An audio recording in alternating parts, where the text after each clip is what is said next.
हरे Krishna. Shrimad Bhagavatam canto 1 chapter 6 श्लोक number 29। कल्पान्त इदमादाय शयानिं भासुदन्वतः शीशाईशोरनुप्राणं विभीषिन्तारहं विभुः। अनुवाद और तात्पर्य शिल प्रभुपाद के द्वारा। शिल प्रभुपाद की जय। अनुवाद। कल्प के अंत में जब भगवान नारायण प्रलय के जल में लेट गए, तब ब्रह्मा जी समस्त सृष्टिकारी तत्व सहित उनके भीतर प्रवेश करने लगे और उनके श्वास से मैं भी भीतर चला गया।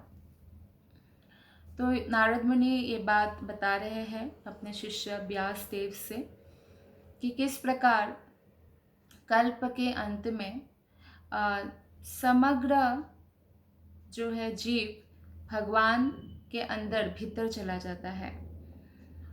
तो नारद मुनि ब्रह्मा के पुत्र के रूप में विख्यात है, जैसे भगवान श्री कृष्ण वसुदेव के पुत्र के रूप में विख्यात है। और भगवान नारद जैसे मुक्त भक्तगण इस धरातल पर इसी तरह प्रकट होते हैं जैसे भगवान प्रकट होते हैं। जैसा कि चैतन्य चरितामृत में बताया गया है, दीक्षा काले भक्त करे आत्म समर्पण, शेई काले कृष्ण तारे करे आत्मा साम।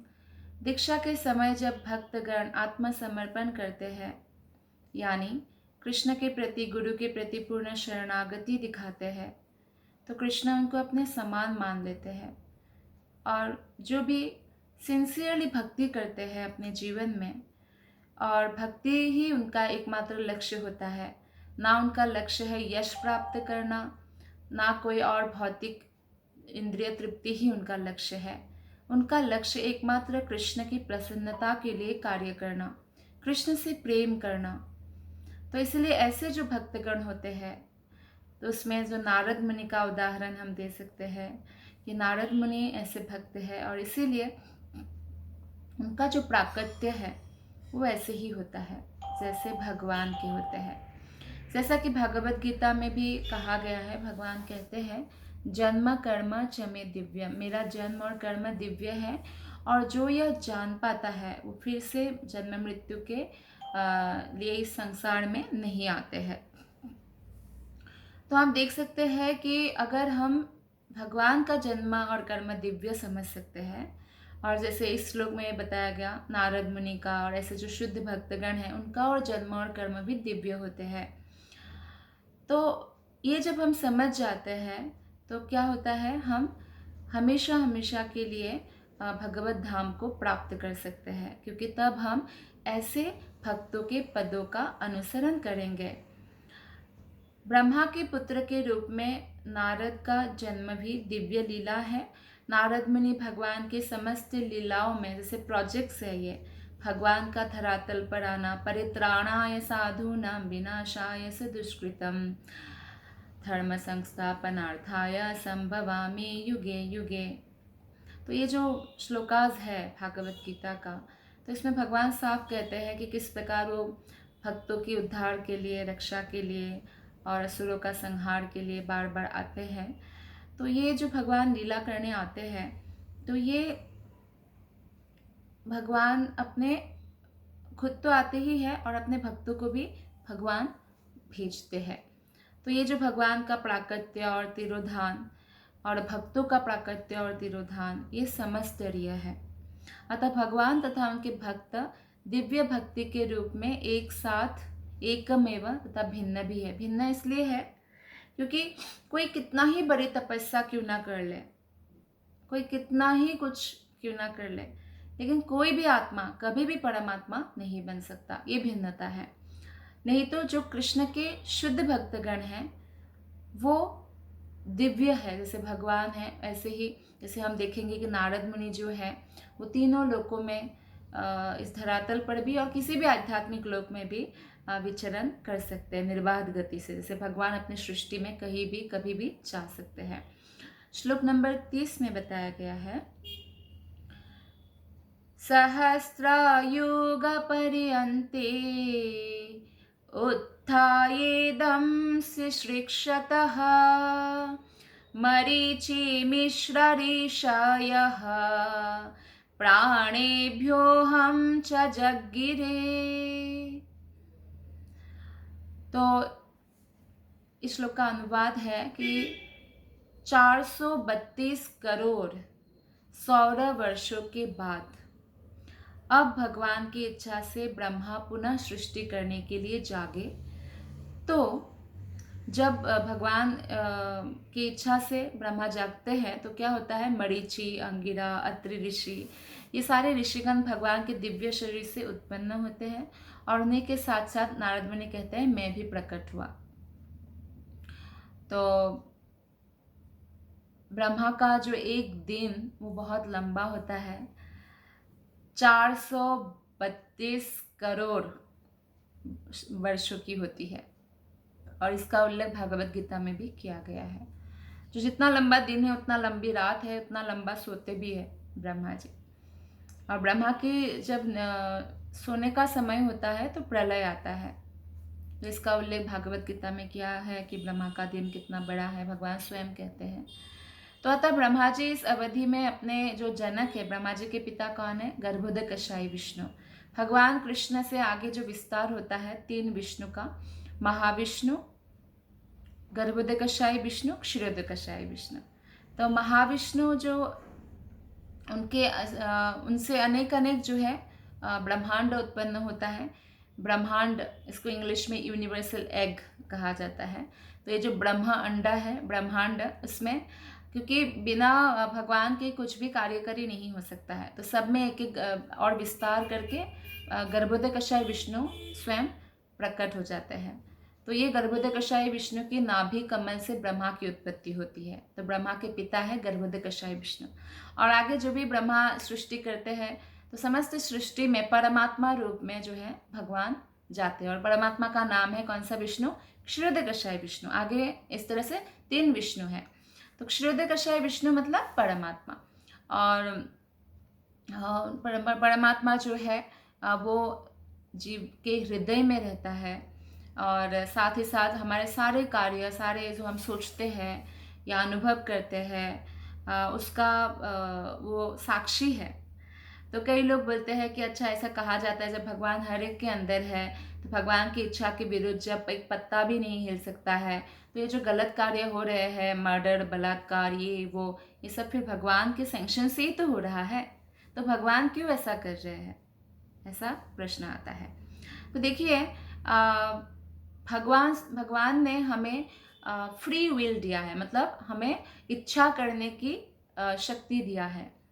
तो अगर हम रॉबर्ट जैसा हो जाते हैं कि बटन दबाया ये किया, बटन दबाया वो किया, तो इसमें प्रेम की बात नहीं होती। प्रेम का आदान प्रदान जीव और जीवात्मा और परमात्मा यानी कृष्ण के बीच में नहीं हो पाता, और इसीलिए भगवान ने हमें इच्छा करने की शक्ति दी है। तो अब जैसे भी हम इच्छा करेंगे वो भगवान सैंक्शन करेंगे।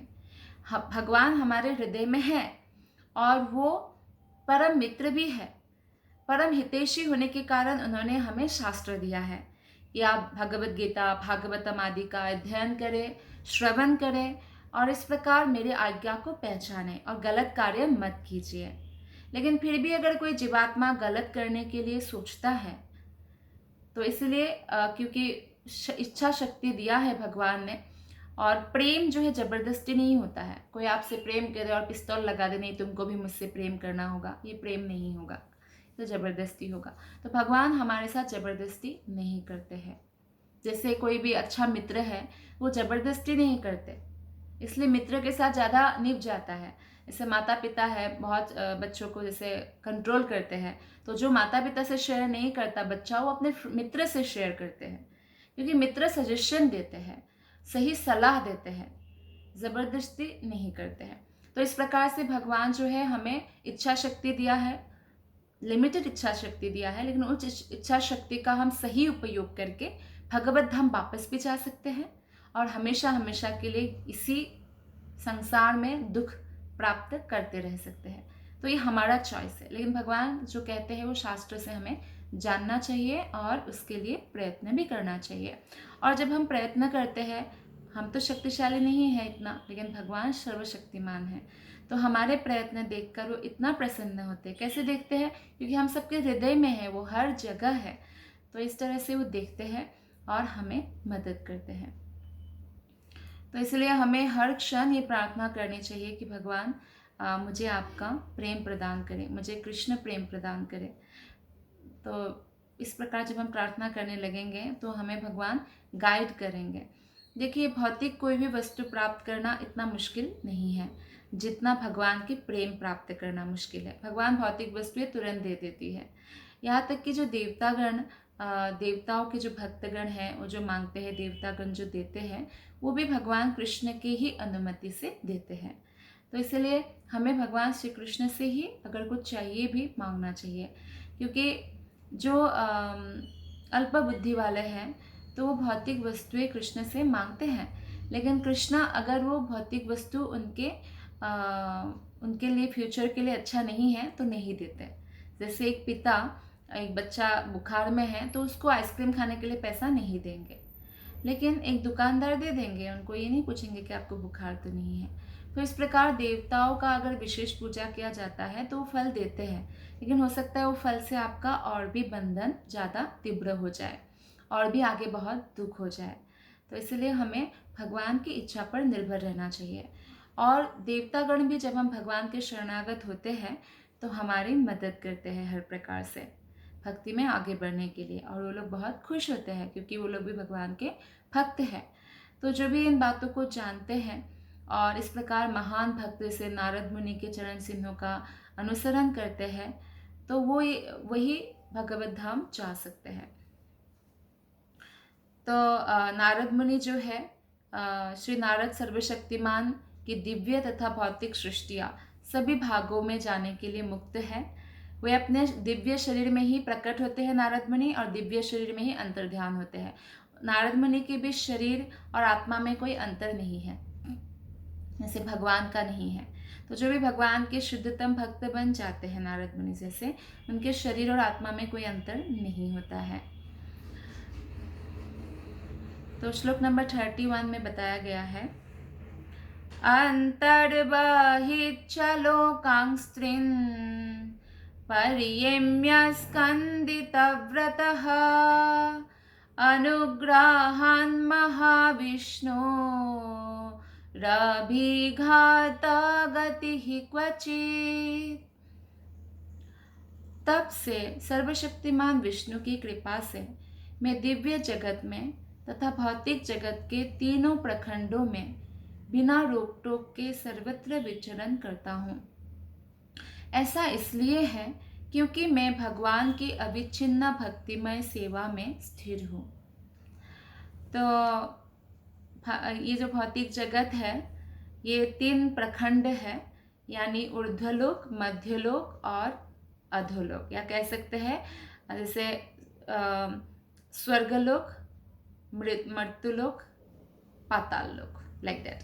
तो मध्यलोक है पृथ्वी, और ऊर्ध्वलोक है स्वर्गलोक, और उसके ऊपर के लोक जनलोक, तपलोक, महलोक, ब्रह्मलोक, और अधोलोक है जो पृथ्वी के नीचे है, अतल, वितल, सुतल, तलातल, रसातल, पाताल, नरक, ये सब।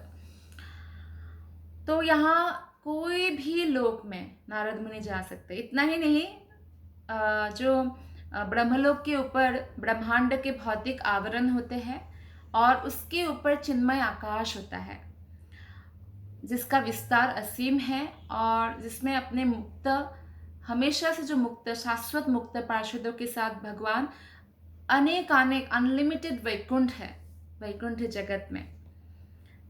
तो उसमें वो स्वयं प्रकाशित है। वैकुंठ के लिए सूर्य चंद्र की आवश्यकता नहीं है, तो वहाँ भगवान रहते हैं।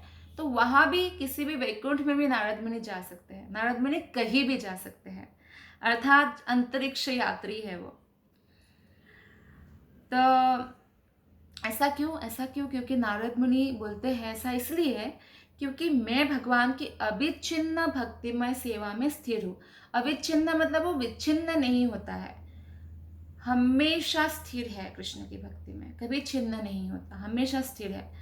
तो नारद मुनि इन भौतिक गुणों से परे हैं, इसलिए क्योंकि वो हमेशा भगवान की भक्ति में स्थिर हैं, इसलिए अबाध रूप से कहीं भी विचरण कर सकते हैं।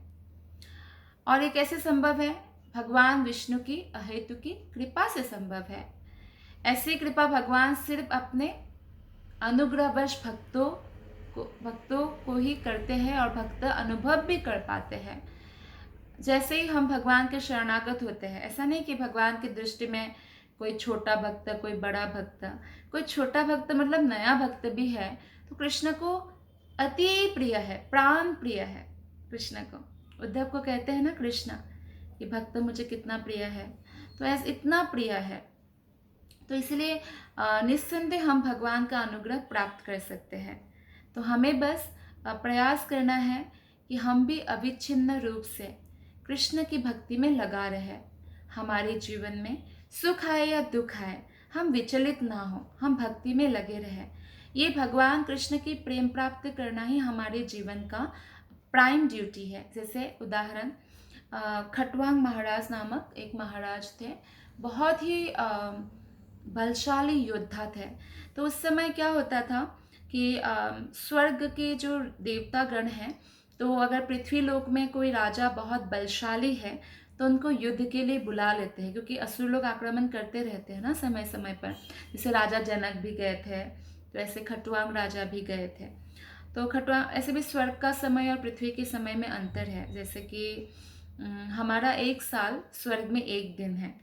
तो ऐसे क्या हुआ, खटवांग राजा युद्ध करे, युद्ध जीते भी, देवता लोग बहुत प्रसन्न हुए, असुर को हरा दिया।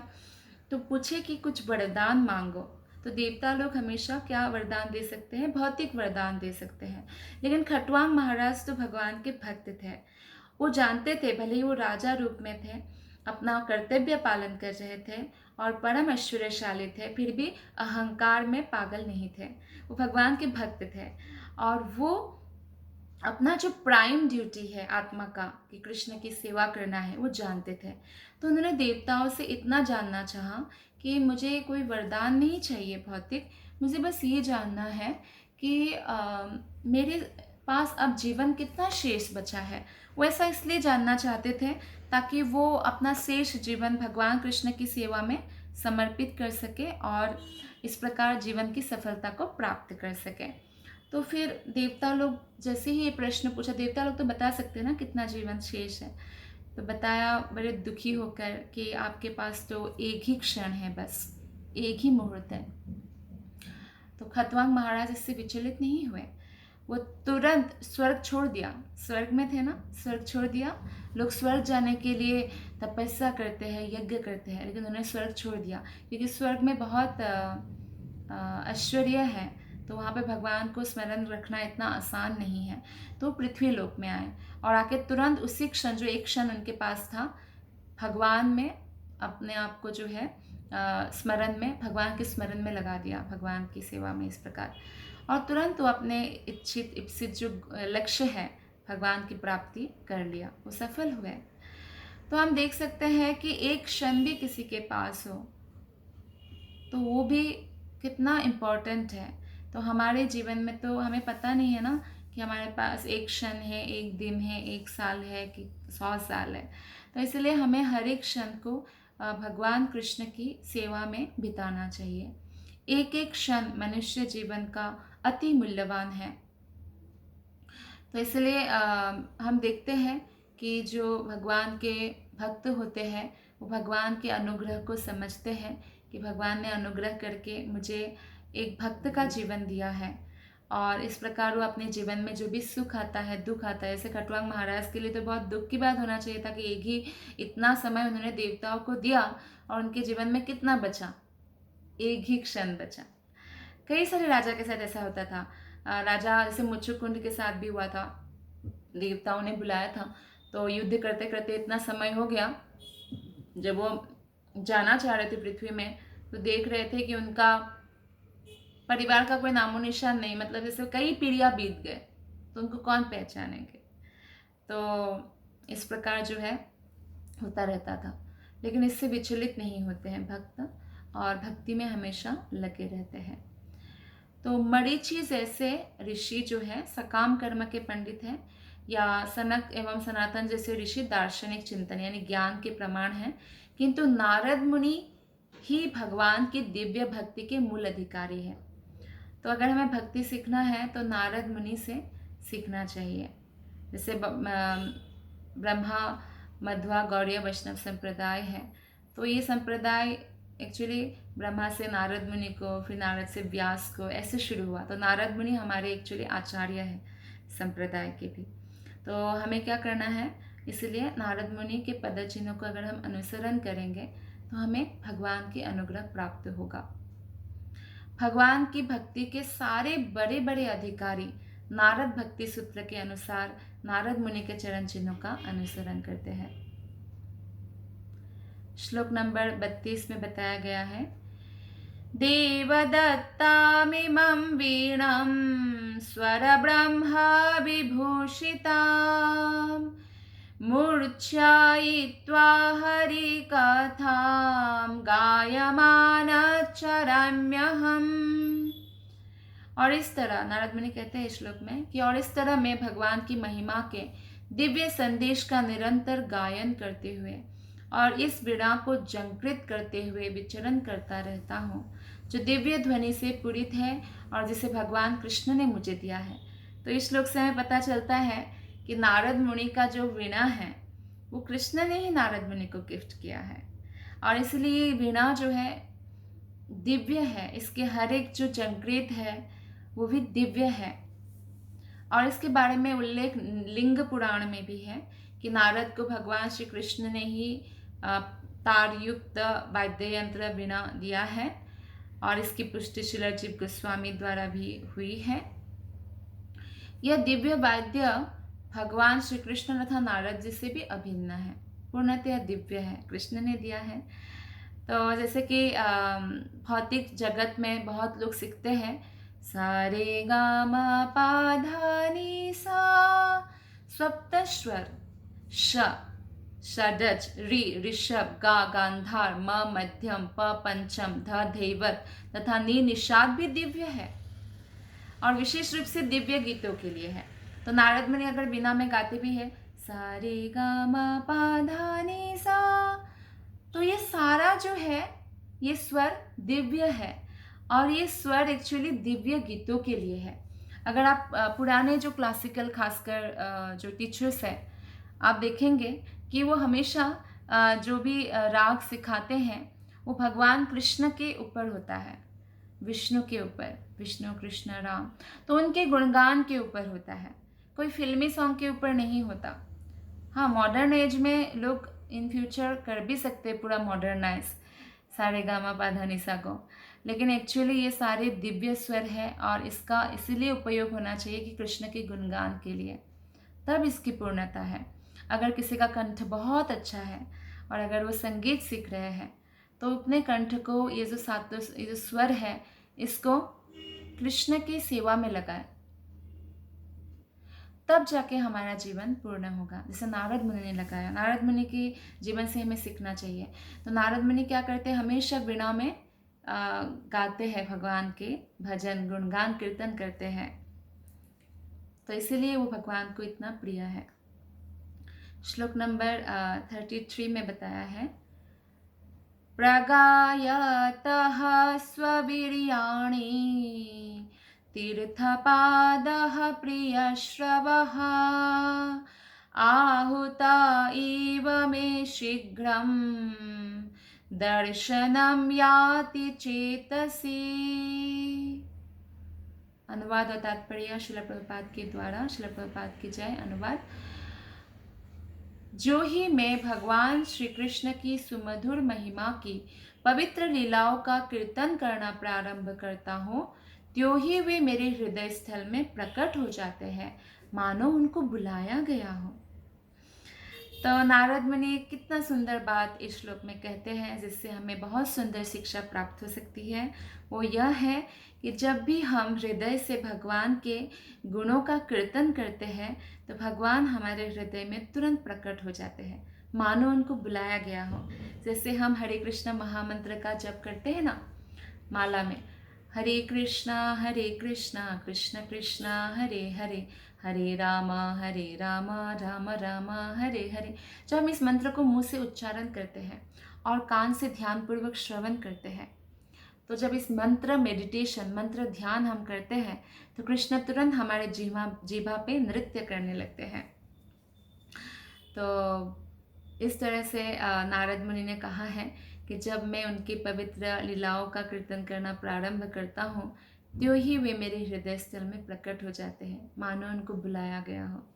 तो ये कीर्तन जैसे हरे कृष्ण महामंत्र का कीर्तन, और ख़ासकर जब हम भागवत कथा जैसे कोई प्रवचन करते हैं, वो भी कीर्तन है। कीर्तन और श्रवण उसमें भी होता है। तो संकीर्तन का मतलब है जब लोग मिलकर एक साथ गाते हैं। तो तारा मध्य सर्वश्रेष्ठ नाम संकीर्तन, तो नाम का संकीर्तन हमें करना चाहिए, यानी भक्तों के साथ मिलके कीर्तन करना चाहिए हरे कृष्ण महामंत्र का। तो इससे भगवान अत्यंत प्रसन्न होते हैं, जैसे ऐसे प्रकट होते हैं हृदय स्थल में जैसे उनको बुलाया गया हो। परम पूर्ण भगवान अपने दिव्य नाम, रूप, लीलाओं तथा उनकी शब्द ध्वनियों से भिन्न नहीं है। जैसे हमें अगर प्यास लगेगी और हम जप करेंगे पानी पानी पानी पानी पानी पानी, तो प्यास बुझेगी क्या? नहीं, और अधिक प्यास लगेगी, क्योंकि पानी शब्द और असली पानी में अंतर है। लेकिन जब हम कृष्ण की प्यास लगती है, कृष्ण भगवान का अनुभव करते हैं, जब हम भगवान को मिस करते हैं, भगवान का दर्शन चाहते हैं या भगवान के उपस्थिति चाहते हैं, तो अगर हम हृदय से जप करते हैं हरे कृष्ण कृष्ण कृष्ण हरे हरे, हरे राम राम राम हरे हरे, तो कृष्ण हमारे हृदय में प्रकट हो जाते हैं। कोई भी अगर हरे कृष्ण महामंत्र का 16 माला करते हैं ना, तो उनका डेली शुद्धिकरण हो रहा है। निश्चित रूप से वो भक्ति में तीव्र गति से आगे बढ़ेगा।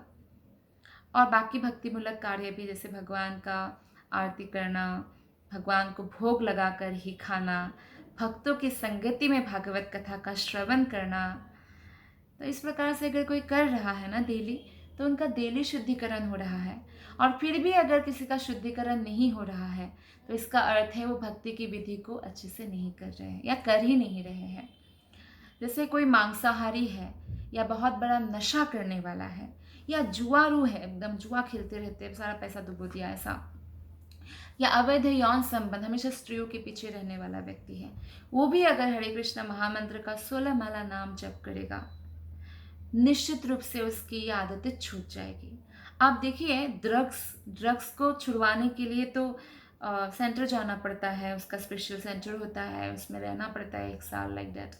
लेकिन श्रील प्रभुपाद ने, इतने बड़े बड़े हिप्पीज थे अमेरिका में, बहुत लोग आए थे जब प्रभुपाद वहाँ प्रचार कर रहे थे, तो उनको भी हरे कृष्ण महामंत्र का कीर्तन करवा कर ऐसे ही आसानी से छूट गया। तो कोई भी, इतना पावरफुल है हरे कृष्ण महामंत्र कि कोई भी पापी से पापी व्यक्ति भी पापों से मुक्त हो सकता है।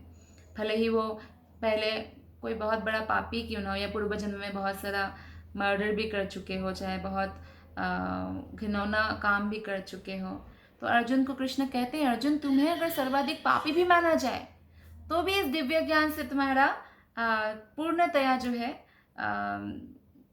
शुद्धिकरण हो सकता है और तुम भगवत धाम प्राप्त कर सकते हो। तो अर्जुन के थ्रू हमें कहते हैं एक्चुअली। तो इसलिए हमें कभी भी हताश निराश होने की ज़रूरत नहीं है। भगवान श्री कृष्ण परमात्मा रूप में तो हमारे हृदय में है ही, और हम जब प्रयास करते हैं तो कृष्ण बहुत प्रसन्न होते हैं और फिर हमें आशीर्वाद देते हैं ताकि हम भक्ति में प्रगति कर सकें। तो जो ही शुद्ध भक्त उनके नाम, रूप तथा लीलाओं का श्रवण, कीर्तन तथा स्मरण करते हुए शुद्ध भक्ति में लग जाता है, तो ही भगवान आध्यात्मिक दृष्टिपटल के द्वारा शुद्ध भक्त के हृदय रूपी दर्पण पर अपना प्रतिबिंब उसकी दिव्य आंखों के सामने दिखलाते हैं। जैसे हम टेलीविजन में देखते हैं ना बहुत सारी चीज़ें, तो भगवान अपने सारे चीज़ों को भक्तों के सामने प्रकाशित कर देते हैं। अतएव शुद्ध भक्त जो भगवान से दिव्य प्रेमा भक्ति के कारण जुड़ा रहता है, प्रतिक्षण भगवान की उपस्थिति का अनुभव कर सकता है। तो इसलिए जो शुद्ध भक्तगण है, जैसे नारद मुनि है, निरंतर जो भगवान का गुणगान करते रहते हैं, वो निरंतर कृष्ण के साथ ही रहते हैं, कृष्ण की उपस्थिति का अनुभव कर सकते हैं। जैसे गोपीगण जब कृष्ण मथुरा चले गए, निरंतर कृष्ण के स्मरण में थी और इसलिए दिव्य आनंद भोग रही थी। इसलिए आध्यात्मिक लोक में विरह में ज्यादा आनंद है, मिलन से भी ज्यादा आनंद है, और वही आनंद कृष्ण गोपियों को देना चाहते थे। जैसे हमारे कोई प्रियतम हो तो हमें वो सबसे अधिक आनंद प्रदान करना चाहेंगे ना। जैसे माता पिता कितना प्रेम करते हैं बच्चों से, या पति पत्नी हो, या कोई मान लीजिए भाई भाई भी हो, एक दूसरे से प्रेम करते हो, तो वो चाहेंगे कि मेरे से भी ज़्यादा आनंद मेरे बच्चों को मिले, लाइक दैट। तो ऐसे कृष्णा भी गोपियों को आनंद दे रहे थे। विरह में कैसा मिलन से भी अधिक आनंद होता है। तो ये जो आनंद है वो हर समय कृष्ण का उपस्थिति का अनुभव कर सकती थी। तो इस प्रकार जो है मिलन में कभी कभी तो व्यक्ति शायद भूल भी जाए, लेकिन विरह में एक क्षण भी भूलना मुश्किल हो जाता है। तो ये सहज स्वभाव है। और क्या है, भगवान जो है, जैसे हमें कोई अगर प्रेम करे तो हम भी उनसे स्वतः प्रेम करने लग जाते हैं ना। तो इस प्रकार कोई हमें बुलाए, जैसे मान लीजिए बहुत हृदय से बुला रहे हैं कि हमारे घर ज़रूर आइएगा, एक दिन लंच पे आ जाइए, लाइक दैट, तो हम देखते हैं उनके भाव को और चले जाते हैं। तो इस प्रकार जो है भगवान जो हमारे मन में जो होता है ना, वो एक्चुअली भगवान का ही मन में जो होता है मनोविज्ञान के प्रतिबिंब है। जैसे हम सुख ही सुख क्यों ढूंढते हैं, हम दुख क्यों नहीं मांगते? क्योंकि दिव्य जगत आनंदमय है, उसमें दुख का कोई नामो निशान नहीं है। इसलिए हमारी वो आदत नहीं है कि हम दुख मांगे। हम दुख के आदि नहीं हैं, हम दिव्य आत्माएं हैं और हमारा घर है वैकुंठ जगत। तो वहाँ से हम यहाँ पे गिर गए हैं किसी कारणवश, लेकिन अगर हम योग्यताओं को फिर से अर्जित करेंगे और निरंतर भक्ति में लगे रहेंगे तो अपने घर वापस जाके पूर्णतया सुख या आनंद को भोग कर सकते हैं। तो वो दिव्य आनंद है। तो ये जो मनोविज्ञान है कि कोई बुलाए तो उसमें जाना, तो इस प्रकार से भगवान भी भगवान के मनोविज्ञान का प्रतिबिंब है। तो भगवान भी जब हम प्रेम से बुलाते हैं तो ज़रूर आते हैं। तो अतः यदि शुद्ध भक्त द्वारा अपने यश के गायन से भगवान आकृष्ट होते हैं तो इसमें कोई विस्मय नहीं होना चाहिए। तो नारद मुनि जो महिमा का कीर्तन करते हैं वो कोई निजी लाभ के लिए नहीं, बल्कि वो इसलिए कीर्तन करते हैं क्योंकि ये महिमा गायन भगवान से अभिन्न होता है। क्योंकि जब जब वो महिमा गायन करते हैं वो भगवान के समक्ष पहुंच पाते हैं। धन्यवाद। हरे कृष्ण।